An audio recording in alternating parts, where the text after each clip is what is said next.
Welcome to today on Backyard Garage.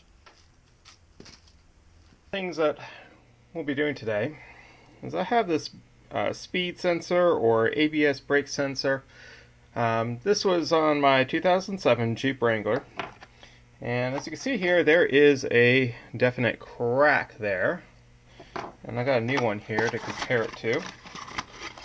I also have a Duralast speed sensor apparently, but you can see right there it's a big difference.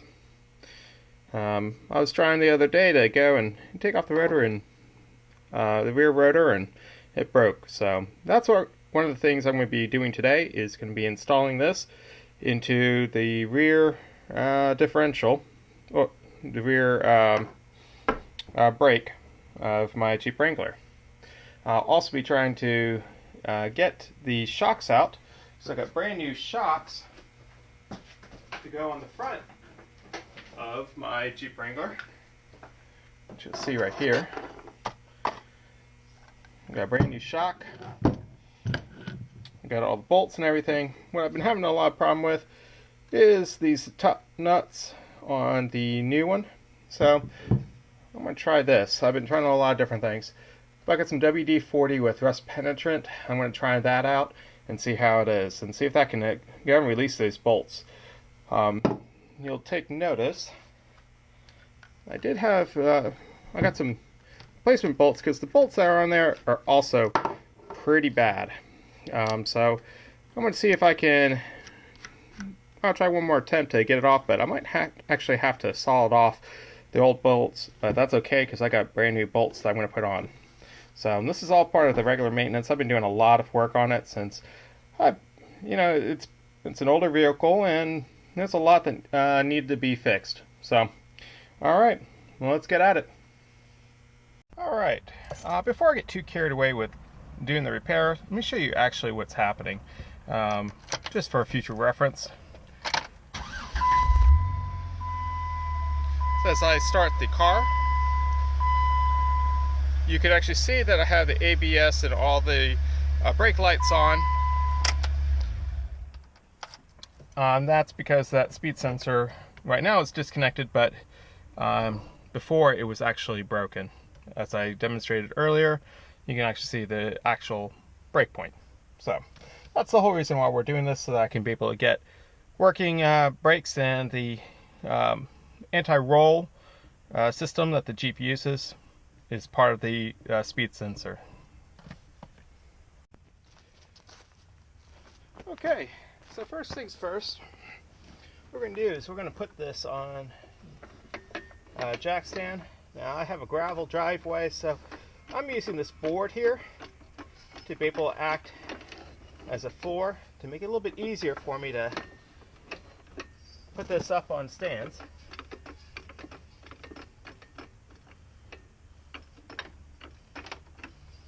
Alright, so jack. It's going to lift it up so I can get that rear wheel off the ground. And it looks like I got that.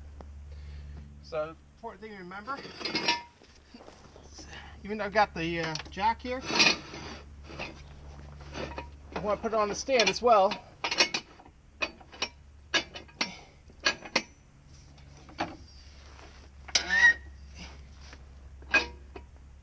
Just in case it falls, because I'm going to be taking this front tire, or the rear tire off, and if that falls, I want the support, have the weight of the vehicle support on the jack, rather than, have it fall down either on top of me or damage the vehicle. So you gotta make sure you always have the stand there when you go and jack up your vehicle. All right. So next up, let's go and get the wheel off.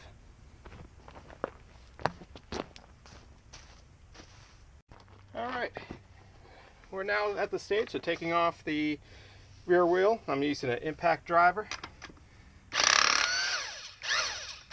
because this makes some really quick work out of it. Notice I have a handy magnetic disc. I use that for my nuts so that I will never lose it. And as you can see, it tracks to the items on the inside, and I can attach it right to the Jeep, so you'll never lose one of the bolts or nuts or anything else ever again. Alright, so with that,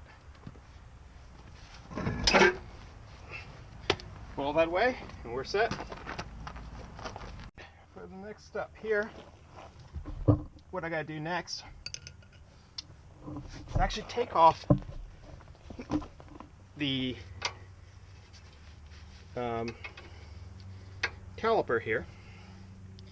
I'm using a 15-inch millimeter wrench for this part here and a 13 on this side.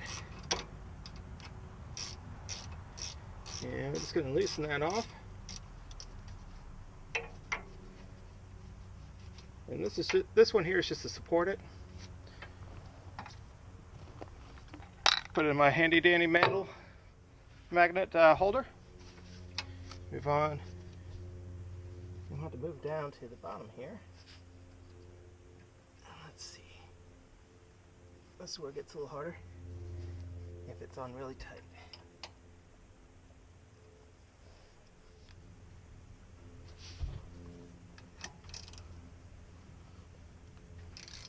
There you go.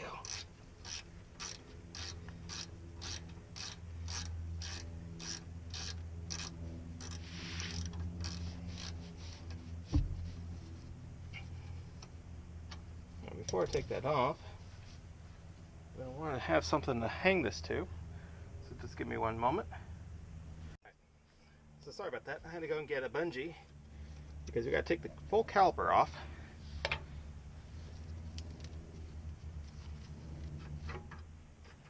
Go. Let's go put the bungee here, and I'm going to hang it from the support strut there. So next, I should have this already loose, but in here, there it is. I've got a little screw right there. I'm just going to be putting this into this hole. Let's see if I can. Alright, this is going to be a little shaky, guys, but let's see if you can see it. You can see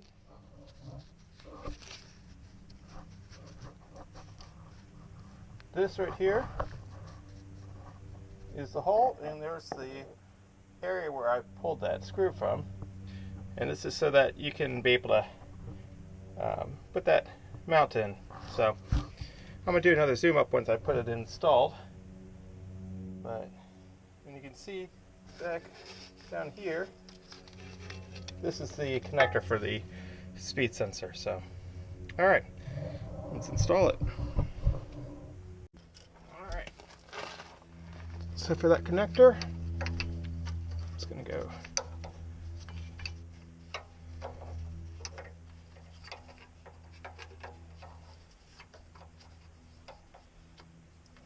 right in there.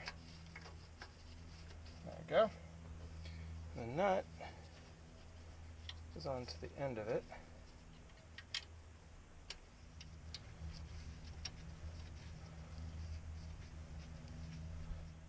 I'm just going to hand tighten it first.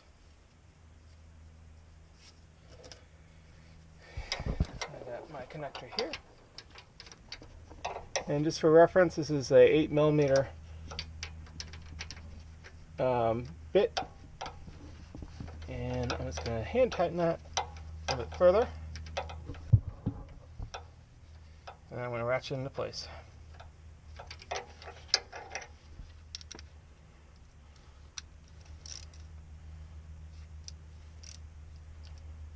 Okay, that should be on correctly.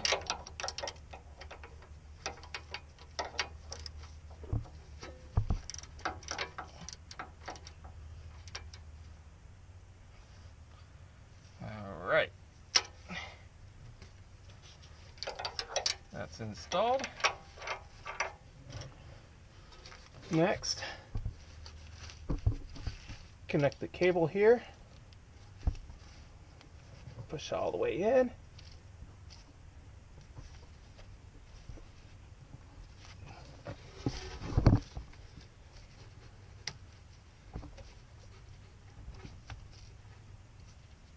that should lock it. Let's see. That doesn't seem to be coming off. Let's see. Alright. So before I put it all together, I'm going to verify and make sure it works by turning on the car. Alright, let's give this a try.